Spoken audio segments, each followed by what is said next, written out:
Hello, everyone. Unfortunately, our live was not working this morning. I don't know why, so some kind of technicality, but in any case, Nicole Schur is here with me this morning, and we are going to kind of dive deep into understanding personalities and people's needs. And I feel like it's really good for this group because it applies to the workplace, and we all have to deal with each other, but also it applies to every area of your life. And she has her book out in different areas related to parenting is her newest one, and she also has it for dating.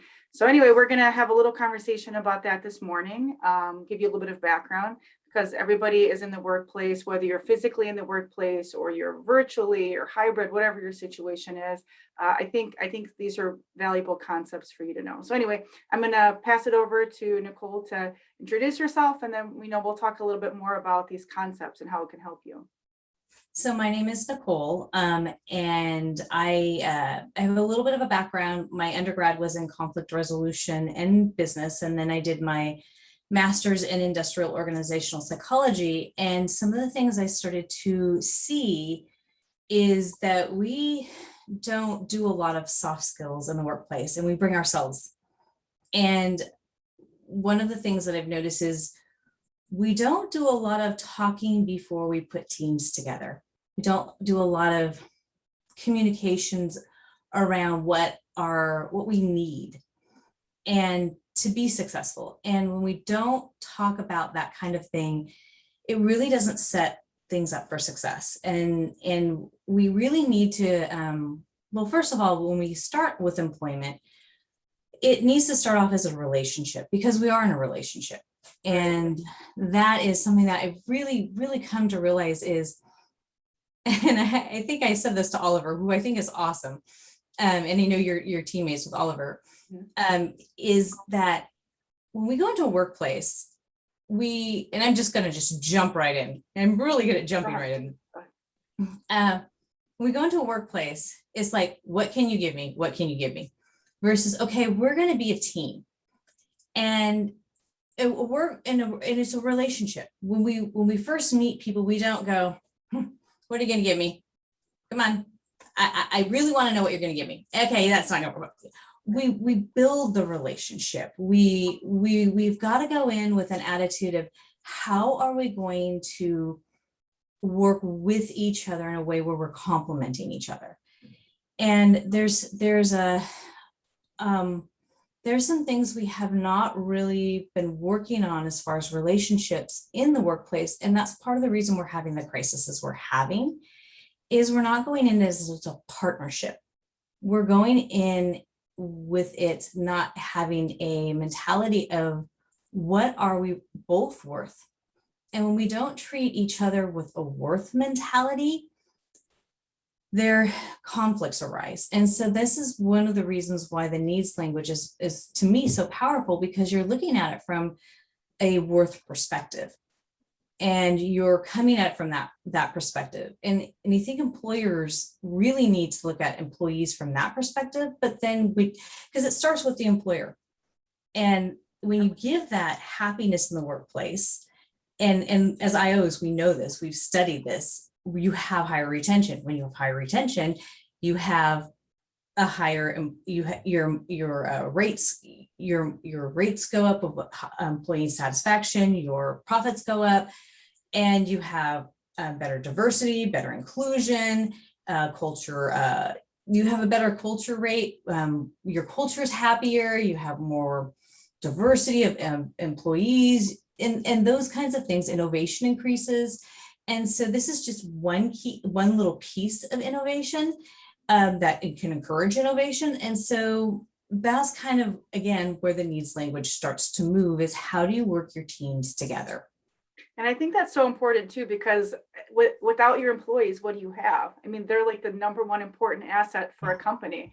And I think that, especially with everything going on in the last year and a half, employers are starting to realize that, you know what, if I don't treat my employees well, they're going to go elsewhere. There are other jobs available, or they might start their own job, become an entrepreneur. So I think that conversation is happening, and there people are starting to value employees and what else can I do for them? What else can I provide?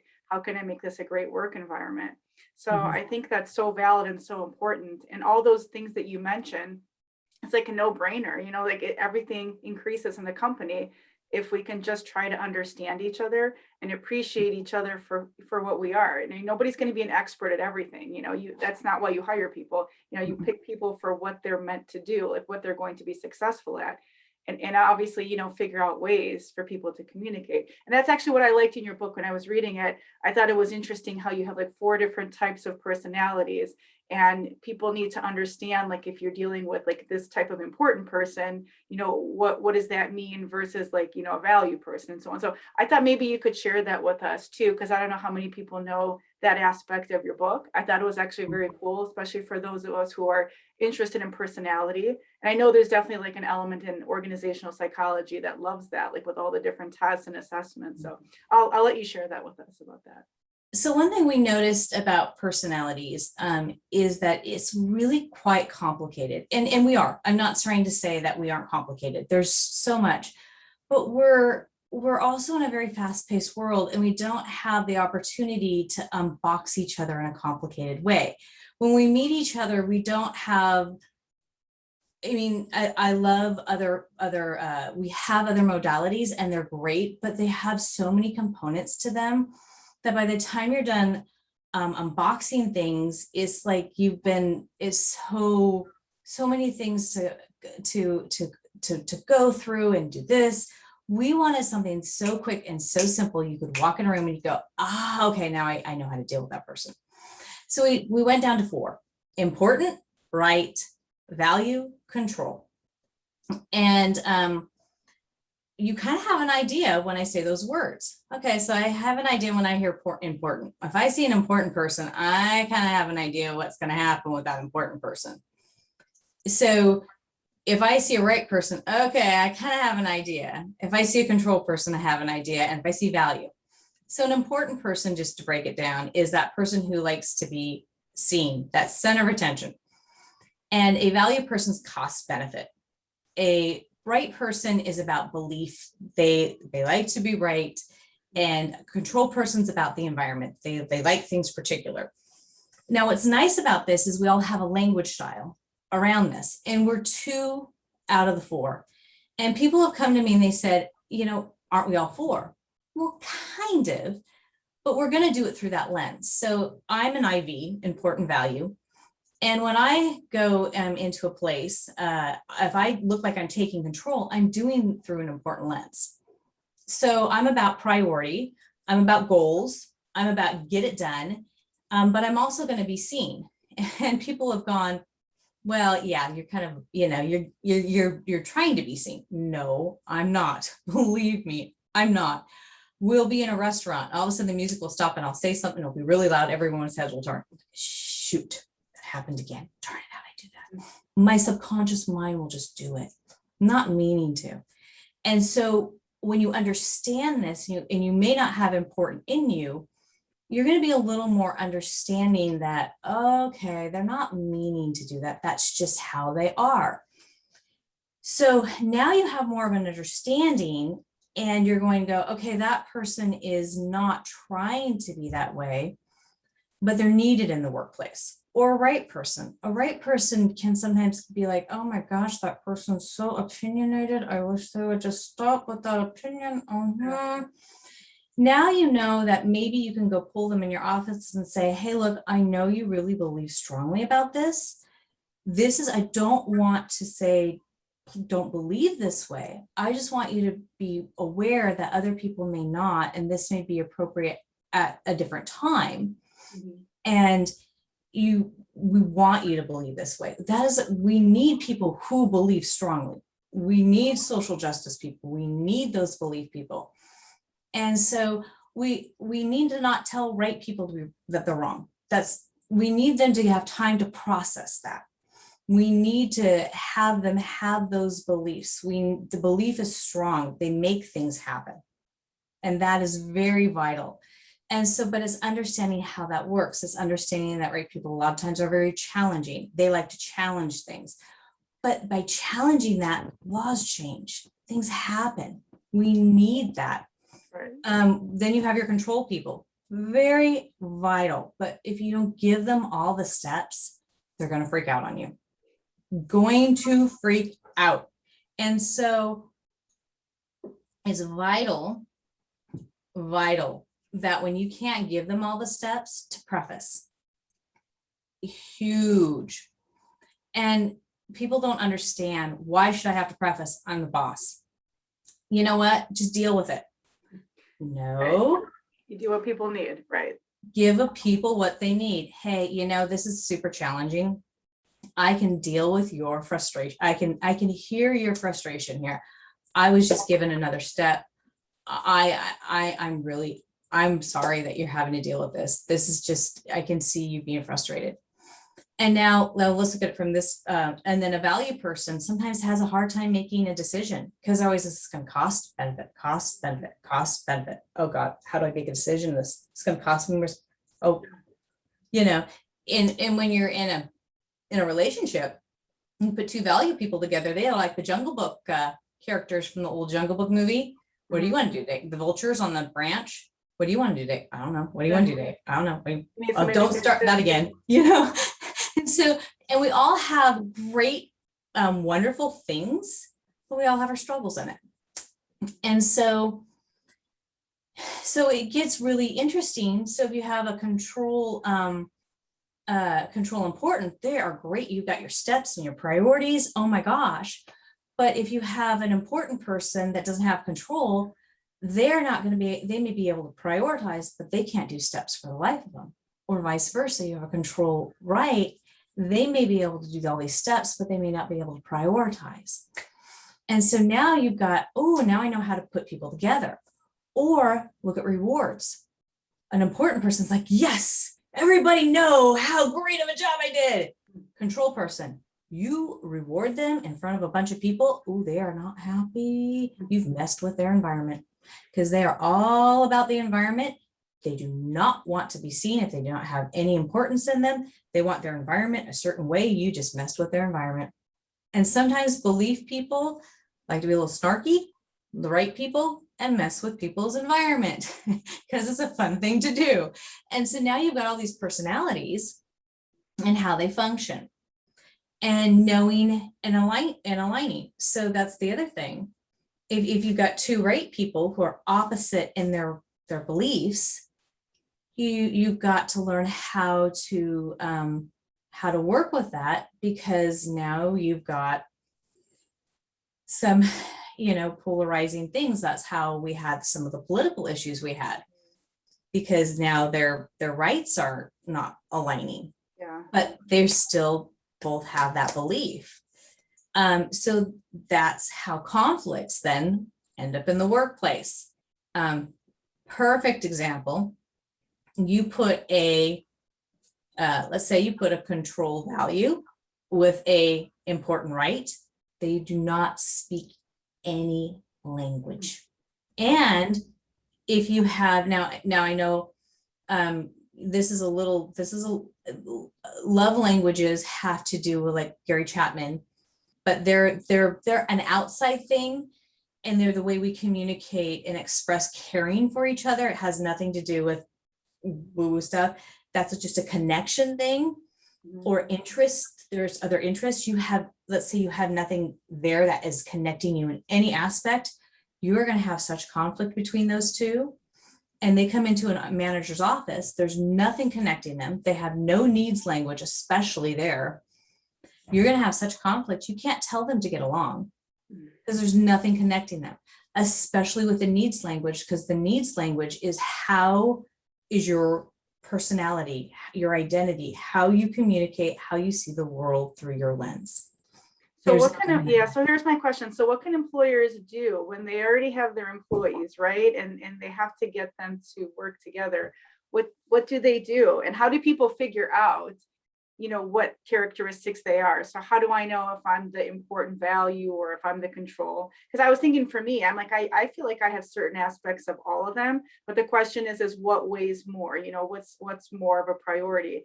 And does it ever change in any situation, or does it seem to stay constant? What do you think? It stays pretty constant. You kind of know. And you know by the language you speak. You know by how you present yourself in your world. You know by how I mean you know by how you present yourself in the world. For example, I know that like example, the music thing. All of a sudden the music will stop and I go, oh no, I did it again. You know by people will always tell you when you walk in a room, everybody notices you. That's just happens. Uh you know that people will go, how come you're always drawing attention to yourself? Could you stop that? Mhm. People will make comments like, yeah, how come you're always controlling? You just seem controlling. You're Mhm. stifling. People will tell you, why do you're just kind of, you're really polarizing. You're just kind of snarky. A lot of times, right? People are kind of snarky, kind of snarky kind of sense of humor. Gotcha. You're kind of more of a, I mean, why are you so indecisive all the time? Can't you make a decision? You're sometimes a little more quiet. You're usually a little more predominant in one. There are just certain things you'll start to manifest a little bit more around them. The language you speak a lot of times Okay. will start to show that. Again, my books are more of an introductory than anything. I'm working on a survey. It's more of, you'll start to show certain words. Like for example, right and important people are a little more flashier. You'll see that they are the most flashiest out of everybody. They are the most flashiest. They are just like your most flamboyant people. They're always wearing the brightest colors.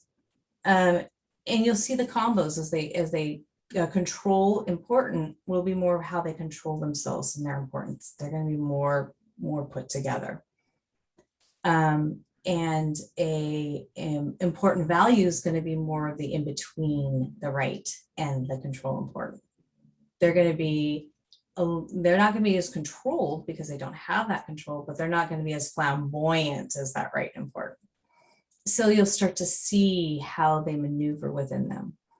The control right is going to be your very dominant, more military, because they're going to be controlled, but they're going to be more that belief. They're going to be a very, very stern almost. And you're going to see also how people are gravitated, because we meet people more in romantic partnerships. In one of them, you're gonna when you're dating someone, you're definitely in, but your friendships, your people will not usually be friends with someone who doesn't speak their needs language. Right.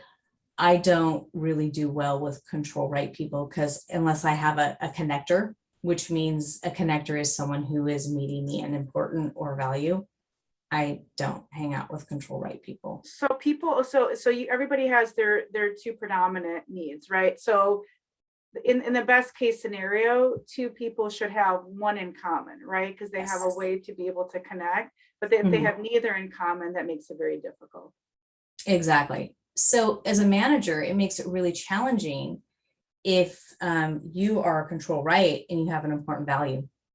You're probably going to get rid of the important value. And most managers tend to, from my experience, tend to be more control rights or control or rights, control value, right value, important rights. They tend to, a lot of people, it just like it fluctuates, but a lot of people, if you do surveys, you'll start to see who likes to be the managers and who doesn't. There's certain people who say, you'll hear, I don't want to be a manager, never want to be a manager. And if you do a survey, you'll find that it's usually people who are a little more laid back. They don't want to take control. Right. It's interesting for sure for the workplace. So you have a book coming out for the workplace too, right? That you were saying. So I think that's going to be really cool. So definitely we'll share that on the group, because I know we need that. We need it in our personal lives, because we would deal with it with, being a parent and dealing with it in relationships, and, and all of that, and friendships. But we're also at work for so many hours of our day, Yeah. and being able to deal with people, that's, I feel like, one of the toughest things in work, because we're different, even if we share two of those same needs, language, like you mentioned, we're still different. We're impacted by different experiences. We see things different ways. And sometimes trying to compromise, is tough, but important though, for sure. Important. One thing I would highly, highly, highly suggest managers do, or employers do, especially of smaller companies, is make sure that they, to be well-rounded, have someone where if they don't have that language, have a connector. Because what happens is when you miss out on having all four, you're really missing out. Because again, I'm going to be irritating to a control right, just like a control right's going to be irritating to me. Just like to a control value, an important right's going to be irritating to them. And sometimes important right can be irritating to me if it's a little too flamboyant, because the important can be competitive, or the right is I'm not used to, or vice versa to anybody else. I mean, this is just an example, or a control right with another control right, because you're jockeying for position. Mhm. And so it's good to have, and when I say connector, again, it's because like a control value is going to be a connector with me with a control right, because I have nothing in common. So it's good to have not only other conflict resolution skills like nonviolent communication, crucial conversations, verbal judo, which is some of the things we are not taught in IO psychology, which I would highly, highly recommend, is learning communication models. We really, really need that. We do not have that enough. But also knowing personality types and knowing how they communicate in the conflict resolution model. Because that's really, really key, because I've heard multiple times, and I'm sure you've heard this, they, a lot of times because of personalities, will let go of the person who works really hard and does amazing work for the company, and keep the person who's on the computer all day, surfing the web, not really doing anything, because they know how to schmooze. And it's because of that EQ type of thing. And a lot of times it's those kinds of things. So we need to understand that these are factors that play huge, because it's knowing, these are attunement, these are alignment. And that's one of the reasons why I wrote this book, was because I saw that if an important person goes in with a control right, it may be that important person's goal oriented, working hard, doing a good job, but their importance may question their right by being seen and too much, and not knowing it. And the two of them are conflicting in that, or vice versa. And so these are things that we are automatically doing in our subconscious mind that we don't even know we're doing. And it's true. And I think sometimes employers are looking at the work quality, the work product, but they're not thinking so much about the people and what's going on in their heads, and might be what else is going on in their lives. And I think they need to do that and see the whole person, and not just, what work is getting done at the end of the day or at the end of the week, and start questioning. So I think those are some really good ideas. I think it's really interesting and fascinating for sure. So I'm looking forward to seeing your workplace book too. I think that's good. You've done a lot of good research, and I'm going to sit down and think about myself a little bit more now too, and see what that is, and how that impacts other people that I work with too. Even as a parent, I have 3 kids and they're all a little bit different, and just thinking about their personalities and how I communicate with them, and what am I expecting? So it's good. I think it's good. So I appreciate you taking the time to be with us and share this. And your book is an easy read, and it's very interesting. So I will post the link too, because they can find it on Amazon. I got it through Kindle, which was pretty easy. Everybody can do that. Or, like I said, you can buy the actual hard copy. So yeah, Yeah. I think that's good. So is there anything else that you wanted to share with the IOPs? Any other takeaways? Well, I will be having one for teachers coming out too, and I will be working on training manuals. Again, this is going to be a series, and I'm going to make each one very, very quick and easy. There will be like several series. I started with dating because it was the easiest one, parenting, and parenting does affect IO. There will be one for workplace, partnership, teaching, because teaching is another aspect that is part of IO for us to go in. And there are a few other ones and training. So it is something that is to be studied, and it will be going further.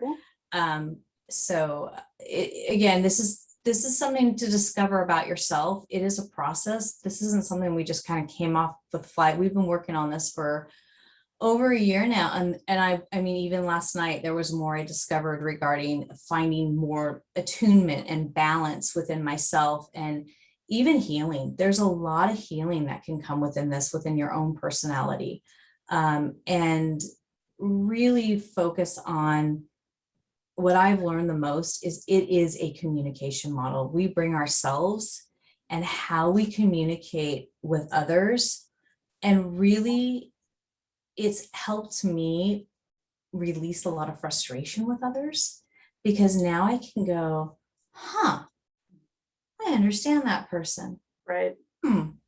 Right. So You know where they're coming from, and then you can't be as upset because you're like, they just can't see it this way, and this is how they are. And I think that helps. yeah. And so I think that was one of the most powerful things, is that it is a conflict resolution communication model. And as a manager, as a boss, it can be extremely helpful to know who not to put with who, and not, if you have to put that person with that other person, how to have a connector in, or how to explain to them how to communicate within that conflict.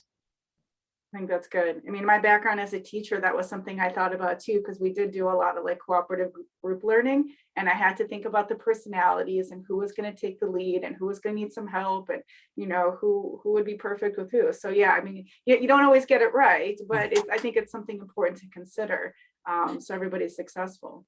But as a teacher, I'm going to take 2 more seconds of your time, I know, but No, as a teacher, couldn't you see that if you would have known who were the important children and been able to put more of a understanding over these kids, how much more it would have helped in the classroom? I know. I tried to think about that too, because you're like trying to think about like, what are their strengths as learners and how do they communicate with others? And if this was a shyer child, make sure that they're in a certain group. And sometimes I would pair up, just the kids who are like more the leaders, and force somebody to take a lead, and some of the shyer kids, who would struggle, and force somebody to take the lead instead of just, waiting for somebody to figure out the right answer. So yeah, it was always kind of interesting doing the projects and, whatever class I was teaching. So yeah, I think the personality information, I think it's so valuable. I think it, like, really honestly everywhere. And I'm glad you're doing that research and in all those areas, because it's needed. So yeah. So cool. Awesome. Well, thank you so much for doing this. I really appreciate it. And I hope you have a great day. And I'm really excited about what you and Oliver are doing too, because it just, that needs to be done. We need to be having models that are doing transformation and change in the workplace, because that is where, for sure, where abundance and growth is going. And we need our economy to change and have, our mindsets with employers to change, because yeah, I mean, with Evolve, I mean, we're looking at problem solving, and for sure in the workplace, there are always going to be problems in so many areas. And what do you deal with those problems? And what is it violating for you? And how do you come up with solutions? And how do you collaborate? So yeah, I'm excited for that to spread too, because I know it's so needed. And obviously even in personal lives, trying to figure things out. So yeah. But cool. Okay, well, thanks again for your time. I hope you have a good day. And yeah, you'll keep us in touch on everything else that's going on, and looking forward to the workplace book. Definitely. We'll see you later. Have a great day. Bye-bye.